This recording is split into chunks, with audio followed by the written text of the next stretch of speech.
साथियों, आर्या सक्सेस मंत्र में आपका स्वागत है। झारखंड समान ज्ञान का यह सेट 32 है। इससे पहले सेट 31 तक का वीडियो नहीं देखे तो डिस्क्रिप्शन में लिंक दिया हुआ है, वहां से जाकर आप देख सकते हैं। इस तरह से हम लोग हर एक सेट में टॉप 20 एक्सपेक्टेड क्वेश्चन रहता है, जो कि झारखंड के आगामी सभी एग्जाम के लिए बहुत ही महत्वपूर्ण है।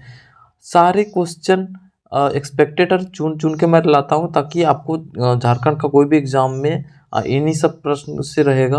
और इस तरह से हम लोग टॉप 50 सेट का डिस्कशन करेंगे। और अगर आप टॉप 50 तक का अगर आप देख लेते हैं वीडियो, तो 100% गारंटी है कि आपका कोई भी क्वेश्चन झारखंड से रिलेटेड छूटेगा नहीं। तो झारखंड समान ज्ञान का यह सेशन बहुत ही महत्वपूर्ण रहने वाला है, इसलिए वीडियो को लास्ट तक जरूर देखिए। चलिए शुरू करते हैं आज का सेशन पहला क्वेश्चन से। तो पहला क्वेश्चन बोला कि बुद्धू भगत के नेतृत्व में कोल विद्रोह किस वर्ष हुआ था? तो कोल विद्रोह 1832 में हुआ था, बुद्धू भगत के नेतृत्व में। याद रखना, कोल विद्रोह का नेतृत्व करता कौन था? बुद्धू भगत। बुद्धू भगत इसका नेतृत्व करता था, कोल विद्रोह। और यह कब हुआ था? तो 1832 ईस्वी में। दूसरा प्रश्न पर आते हैं, मुगल बादशाह जहांगीर ने छोटा नागपुर खास के यानी नागवंशी शासक दुर्जन को 12 वर्षों तक कैदी बनाकर किस किले में रखा था? सबसे पहले तो जहांगीर के शासनकाल में। कब? जहांगीर के शासनकाल में। और इसको जो यानी इसका सूबेदार कौन था? इब्राहिम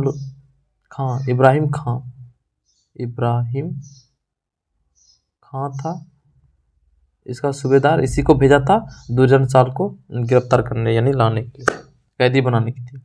तो यानी दुर्जन को जो है झारखंड का हीरे का परखी कहा था, यानी झारखंड में हीरे का परखी इसको कहा था दुर्जन को। और इसे 12 वर्ष तक जो है ना कैदी बनाकर रखा था। तो वही क्वेश्चन कर रहा है कि जहांगीर ने छोटा नागपुर खास का जो नागवंशी शासक था दुर्जन इसको 12 वर्षों तक कैदी बनाकर किस किले में रखा था? तो इसको ग्वालियर के किले में रखा था, ग्वालियर के किले में रखा था। अगला प्रश्न पर हम लोग आते हैं कि तीसरा प्रश्न है कि कोल विद्रोह का नेतृत्व करता सुरगा मुंडा किस स्थान का रहने वाला था? यानी कोल विद्रोह का यानी नेता कौन था? बुद्धू भगत, ठीक। लेकिन इसी का एक नेतृत्वकर्ता सुरगा मुंडा भी था। तो ये किस स्थान का रहने वाला था?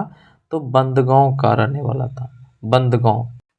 तो बंदगांव यानी सिंहभूम निवासी था, यानी सिंहभूम, क्योंकि बंदगांव समझ में नहीं आएगा इसलिए सिंहभूम निवासी, यानी सिंहभूम निवासी था सुरगा मुंडा। अब बंदगांव का रहने वाला था, सिंहभूम निवासी, सिंहभूम में है यह।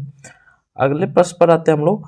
हूल झारखंड पार्टी का कार्य क्षेत्र झारखंड का कौन सा क्षेत्र था?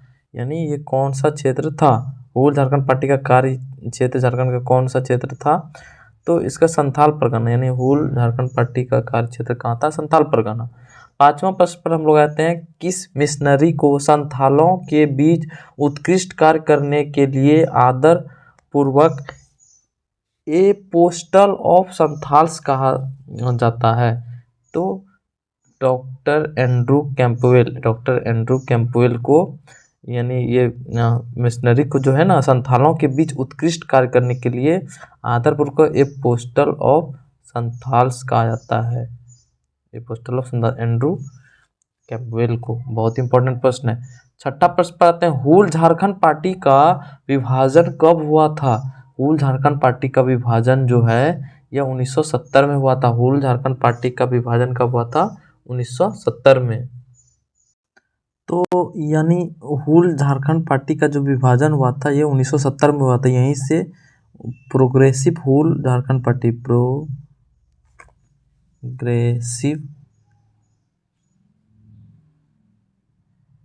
हूल झारखंड पार्टी का गठन हुआ था। हूल झारखंड पार्टी का गठन हुआ, और जिसका गठन जो है शिबू सोरेन ने किया था, शिबू सोरेन। अब देखते हैं हूल झारखंड पार्टी का गठन 1968 में हुआ था जस्टिन रिचर्ड द्वारा। 1968 में हुआ था जस्टिन रिचर्ड द्वारा, 1968 में। लेकिन हूल झारखंड पार्टी जो है ये कहाँ कब यानी बना था? 1968 में। ये किससे अलग होकर बना था? तो झारखंड पार्टी से अलग होकर। सबसे पहले था झारखंड पार्टी, समझते हैं, झारखंड पार्टी था। तो झारखंड पार्टी का गठन हुआ था 1950 में। झारखंड पार्टी का गठन कब हुआ था? 1950 में। इसका छाप क्या था? मुर्गा छाप था। यानी इसका गठन किसने किया था? जयपाल सिंह मुंडा ने, ठीक। झारखंड पार्टी से धीरे धीरे अलग होके क्या बना? हुल झारखंड पार्टी, इसका गठन जस्टिस रिचर्ड ने किया था और कब किया था? 1968 में। 1968 में गठन हुआ, लेकिन यहीं से फिर अलग हुआ हुल झारखंड पार्टी से। तो 1970 में फिर अलग हुआ हुल झारखंड पार्टी से प्रोग्रेसिव हुल झारखंड पार्टी। ठीक, इसका गठन किसने किया था? शिबू सोरेन ने। शिबू सोरेन ने इस गठन किया था। अब हम लोग 7वां प्रश्न पर आते हैं कि पृथक राज्य झारखंड हेतु सुनियोजित संघर्ष कब प्रारंभ हुआ था? यानी पृथक राज्य जो है ना झारखंड के लिए संघर्ष, जो सुनियोजित संघर्ष कब प्रारंभ हुआ था? तो ये 1928 से ही प्रारंभ हो गया था। झारखंड झारखंड के लिए सुनियोजित संघर्ष। सुनियोजित संघर्ष का मतलब कि एक नियोजित यानी कि नियोजित तरीके से, यानी एक तरह का यानी प्रोग्राम बना के, यानी पूरी तरह से कि कैसे हमको आगे काम करना है, उसका सुनियोजित तरीका करके संघर्ष करना प्रारंभ हुआ था 1928 से। 8वां प्रश्न पर हम लोग आते हैं, सरकारी स्तर पर पृथक झारखंड हेतु सर्वप्रथम कार्यवाही कब की गई थी? तो ये जो कार्यवाही 1928 में ही किया गया था, यानी 1928 में सरकारी स्तर पर स्टार्ट हुआ था झारखंड, यानी पृथक झारखंड बनाने के लिए प्रथम कार्यवाही 1928 से ही प्रारंभ हुई थी। पृथक झारखंड हेतु सरकारी कार्यवाही का रूप क्या था, यानी कौन सा रूप? तो पहला था ज्ञापन सौंपकर, यानी ज्ञापन सौंपना झारखंड, यानी सरकार को ज्ञापन सौंपकर यानी सरकारी कार्यवाही शुरू की थी पृथक झारखंड के लिए। अगले प्रश्न पर हम लोग आ जाते हैं। 10वां प्रश्न है कि किस संगठन के द्वारा आदिवासी नामक पत्रिका का प्रकाशन हिंदी, अंग्रेजी, मोहारी और कुडुक में किया गया था? किस संगठन के द्वारा आदिवासी नामक पत्रिका का प्रकाशन जो हिंदी, अंग्रेजी, मोहारी और कुडुक में किया गया था? तो छोटा नागपुर उन्नति समाज, इसका गठन कब हुआ था? 1915 में। इसका गठन कब हुआ था? 1915 में। छोटा नागपुर उन्नति समाज, यानी इसी के द्वारा जो है ना आदिवासी नामक पत्रिका का प्रकाशन हुआ था, जो कि कौन कौन भाषा में? हिंदी, अंग्रेजी, मोहारी और कुडुक में। तो छोटा नागपुर उन्नति समाज का गठन कब हुआ था? 1915 में। तो इसका संस्थापक कौन था? इसका संस्थापक जो था जुएल लकड़ा था। जुएल लकड़ा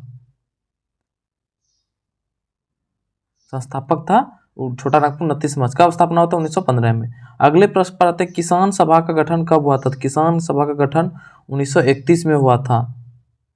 इसका गठन किसने किया था? किसान सभा का गठन तो ठेबले उरांव ने, यानी झारखंड में जो बोल रहा है किसान सभा गठन कब हुआ था? तो 1931 में ठेबले उरांव द्वारा।